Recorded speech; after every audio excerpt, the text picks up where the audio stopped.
Écoute-moi bien aimé, la puissance du Saint-Esprit n'est pas pour les hommes, les femmes qui se préoccupent plus des choses du monde. Ce n'est pas pour des personnes qui se préoccupent pour le bien de ce monde. Mais la puissance du Saint-Esprit, ceux-là qui se préoccupent des choses d'en haut, ceux-là qui ont plus l'affection des choses d'en haut, ce sont ceux-là qui se donnent le temps de rester dans la présence de Dieu, de chercher l'Éternel, de dire Seigneur, si tu ne me remplis pas, je ne quitterai pas ces lieux, je ne sortirai pas de ma chambre. Cherchez l'affection des choses d'en haut, désirez les choses spirituelles. Vous serez l'ami du Saint-Esprit. Le Saint-Esprit fera couler le fleuve en vous. Et ce ne sera pas n'importe quel fleuve. Ça sera du fleuve de larves.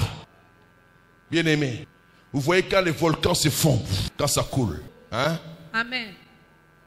C'est ce fleuve-là qui coule en toi. Parce que le Saint-Esprit est l'esprit de feu. Est-ce que tu as soif de vivre la vie de ton maître? Est-ce que tu as soif de vivre la vie de Jésus? La vie de Jésus, c'est la vie de miracle. La vie de signes et de prodiges. Cela est donné à tout celui qui croit en lui.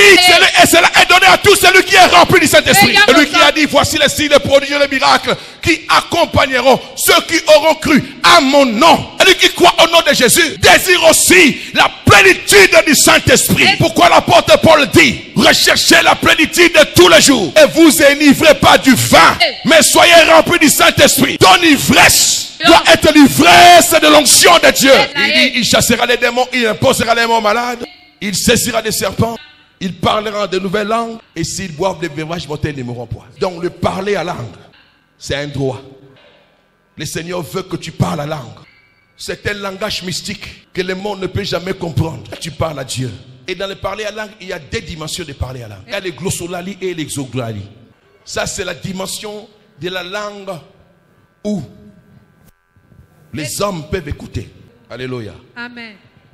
Donc, il y a des dimensions de parler à langue. La langue que les hommes écoutent et la langue des anges. Ça, c'est la dimension de cette langue.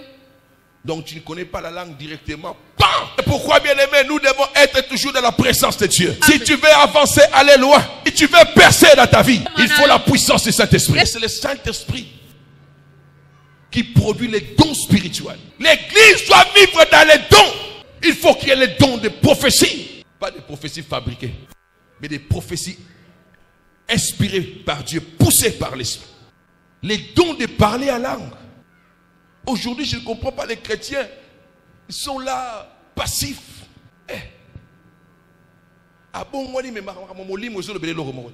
Les dons de paroles de connaissance. Dons de paroles de sagesse. Dons de discernement des esprits. Facilement,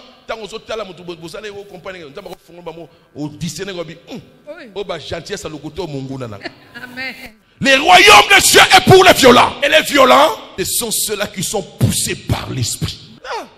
Il y aura qui violent, mais ils ont l'intelligence. Il y aura qui violent, mais ils ont la cache dans d'autres. Il y a violent, il y a mangungu, il y a banjunju. Alléluia. Violent, il y a puissance à Saint-Esprit na kachamoto. Bien aimé, dala. Kutaka luka puissance wana. Linga izalakana yo kaka. Amen. Plénitude à Saint-Esprit. Amen.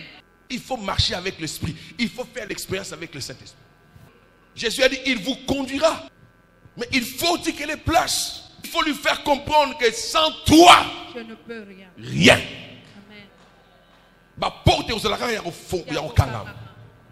Mais lorsqu'on est rempli bien aimé, on se pousse la carabo. Porte, il y a un moment où on se fond. Parce que la puissance de Dieu est là.